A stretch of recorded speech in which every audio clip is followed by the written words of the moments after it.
El gauchito Gil, santo popular o devoción pagana. Todos los 8 de enero, en cada rincón del país, se enciende una vela roja para venerar a este gaucho justiciero y cumplidor, que está presente en todos los caminos. ¿Quién fue Antonio Mamerto Gil Núñez antes de transformarse en el santo popular más conocido de la Argentina? Esta es su historia. El gaucho Antonio Plutarco Cruz Mamerto Gil Núñez, hijo de José Gil y Encarnación Núñez, nació un 12 de agosto de un año que podría ser 1847, en Mercedes, provincia de Corrientes, en una zona que en guaraní llamaban Pai Ubré. El gauchito Gil, ¿es realmente un santo? El gauchito Gil es una figura que no forma parte del santoral ni está en proceso de canonización, pero se convirtió en un centro de culto. Forma parte de las devociones paganas, vistas de reojo por la Iglesia, por el clamor popular que generan. ¿Para qué situaciones o problemas se lo invoca? Al gauchito se lo invoca por cuestiones de salud, trabajo, necesidades materiales o para tener fuerza de voluntad y protección en momentos difíciles. Muchos lo consideran el santo de los desahuciados. Al gauchito Gil, a la difunta Correa, a Gilda, a Rodrigo, a todos ellos, entre muchos otros, lo santificó el pueblo. Al gauchito le agradecen, le piden protección, que les dé una mano, un favorcito, igual que se le pide a un amigo. Los devotos jamás se olvidan de tocar bocina al pasar por alguno de los miles de pequeños altares que se edifican en las banquinas de las rutas argentinas.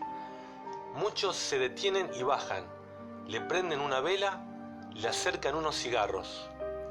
A su vez, se toma la tradición de envolver con banderas rojas o pintar de rojo los santuarios de veneración al gauchito Gil, dado que es el color que caracteriza al partido autonomista en la provincia de Corrientes, al que pertenecía el gauchito Gil.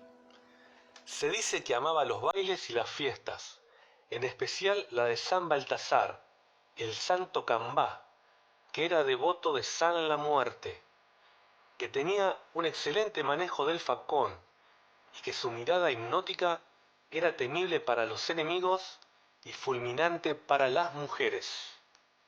La historia registra que fue un peón rural, que sufrió los horrores de pelear en una guerra entre hermanos, en la guerra de la Triple Alianza, y que luego fue reclutado para formar parte de las milicias que luchaban contra los federales. La leyenda cuenta que Ñandeyará, el dios guaraní, se le apareció en los sueños y le dijo: «No quieras derramar sangre de tus semejantes». El gauchito no lo dudó más y desertó del ejército.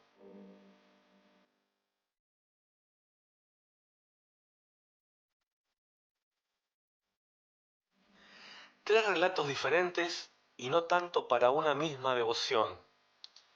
Primer relato.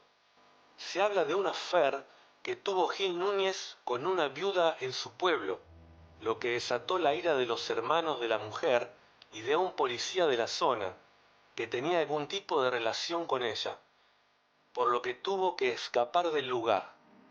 Tras ser parte del ejército y luego desertar, fue capturado y llevado a un árbol donde lo colgaron de cabeza y degollaron.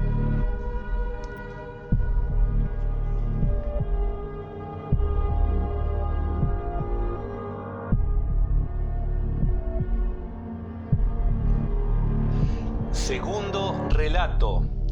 Gil era una especie de Robin Hood que le robaba el ganado a los más ricos y llevaba lo conseguido a aquellos que menos poseían. Cuando lo descubrieron, huyó, llegando a la guerra de la Triple Alianza, y al volver, por no aceptar pelear en Corrientes, la policía lo persiguió hasta encontrarlo durmiendo la siesta, y fue colgado de los pies en un árbol. Esta versión tiene un desenlace similar al anterior, puesto que Gil defendía su inocencia y quien lo mató le dijo que de todas formas no iba a salvarse.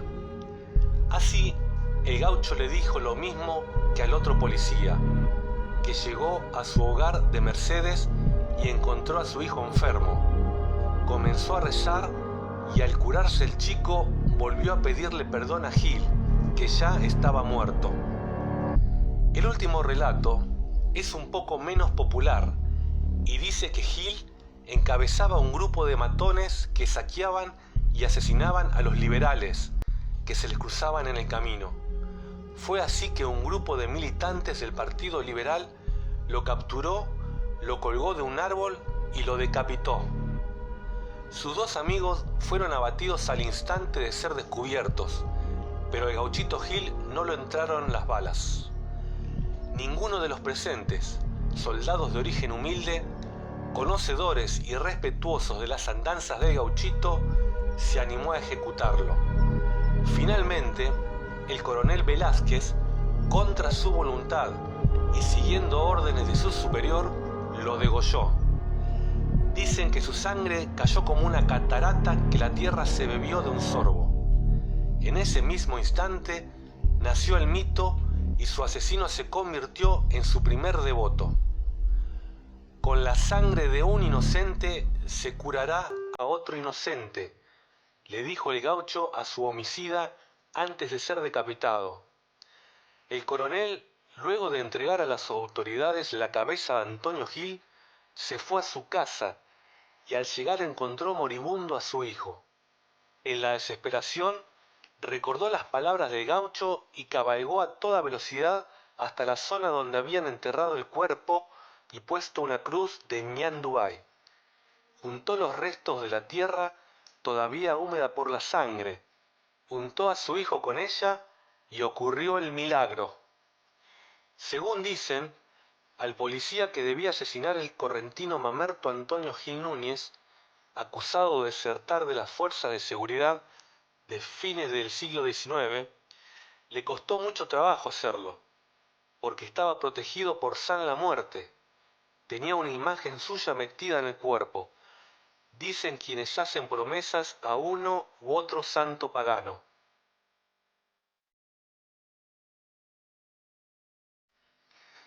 El gauchito en expansión.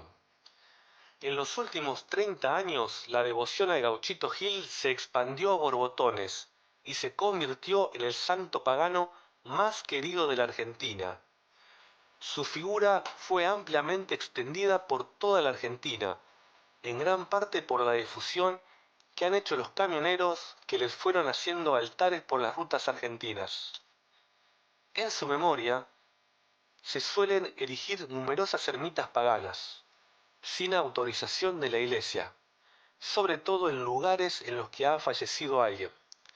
Tatuajes, pegatinas en automóviles, figuras algunas diminutas y otras más grandes suelen verse en torno a numerosas devociones de la iglesia.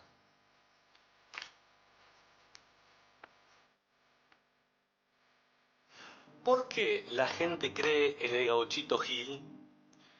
Por los milagros que se le adjudican al gaucho, es que muchos comenzaron a creer en la inocencia de Gil Núñez con respecto a los actos que se le habían atribuido. Es el santo al que más le rezan los camioneros. Ladrones y policías también le rinden culto. Su figura llegó a otros países como Chile, Uruguay, Bolivia y hasta España, donde hay un santuario en las afueras de la ciudad de Barcelona. ¿Hay diferencias entre la devoción al gauchito y la devoción a San la Muerte? A diferencia de otros santos paganos, se espera que el espíritu esquelético libre de la muerte a quien le reza o lo lleva tatuado o incorporado en su cuerpo, y se la provoque a los enemigos de sus devotos. Y esa es otra diferencia con el gauchito Gil. Lo evidencia la oración tradicional con la que se le pide la intercesión de uno u otro. Al gaucho correntino sus devotos le prometen brindar su fiel agradecimiento y demostración de fe en Dios y en él. A San la Muerte, en cambio, se le puede pedir que se realice un mal o un daño para sus devotos. Tiene la capacidad de protección contra un enemigo y el poder de castigarlo por sus malas intenciones. Es el santo de los tumberos. Según el investigador Alejandro Frigerio, la íntima asociación de San la Muerte con el gauchito permite que su devoción se expanda casi tanto como la de éste. ¿Qué opina la Iglesia? Si bien la Iglesia no ha convalidado estas veneraciones, ha tenido algunos acercamientos. El obispo de Goya, en su momento Ricardo Pfeiffer, ha visitado el santuario de Gauchito Gil en Mercedes, acompañado por 10 sacerdotes. En las varias provincias, a pedido de los fieles, párrocos celebran misa los 8 de enero en los santuarios, y hasta incluso le han dedicado plegarias y canciones. La diócesis de Goya ha adquirido, a unos 700 metros del lugar donde se manifiesta esta expresión religiosa, sobre la ruta nacional número 123, un terreno para erigir allí un santuario a la Santísima Cruz, ya que la idea del Papa Francisco es que se rinda culto a la cruz que está detrás del gauchito y que a la vez se siga rezando por el alma de este difunto correntino.